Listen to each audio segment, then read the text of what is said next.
আসসালামু আলাইকুম। আমি মোহাম্মদ আসাদুজ্জামান টেকিট লার্চের পক্ষ থেকে আপনাদেরকে জানাই আন্তরিক শুভেচ্ছা। আমি আজকে আপনাদের দেখাবো কিভাবে ইউএসবি পেন ড্রাইভের স্পিড বাড়াতে হয়। তো চলুন দেখি। প্রথমে আমরা যে পেন ড্রাইভের স্পিড বাড়াবো সেটি ওপেন করব। তারপর পেন ড্রাইভটি উপর রাইট বাটন ক্লিক করে পেন ড্রাইভটি ফরম্যাট দিয়ে নেব।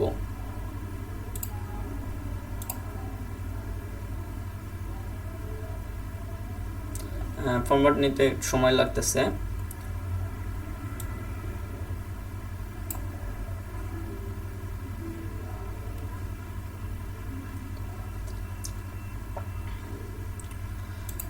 ফরম্যাট সম্পূর্ণ হলে পেন ড্রাইভের ফাইল সিস্টেম হতে NTFS সিলেক্ট করব। ফরম্যাট অপশনের কুইক ফরম্যাট থেকে টিক চিহ্নটি উঠিয়ে দিয়ে স্টার্টে ক্লিক করব।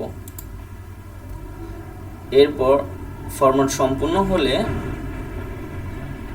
ফাইলটি ক্লোজ করে বেরিয়ে আসব।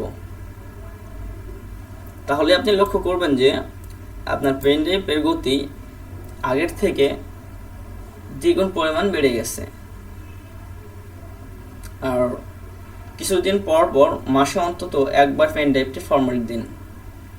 ধন্যবাদ সবাইকে।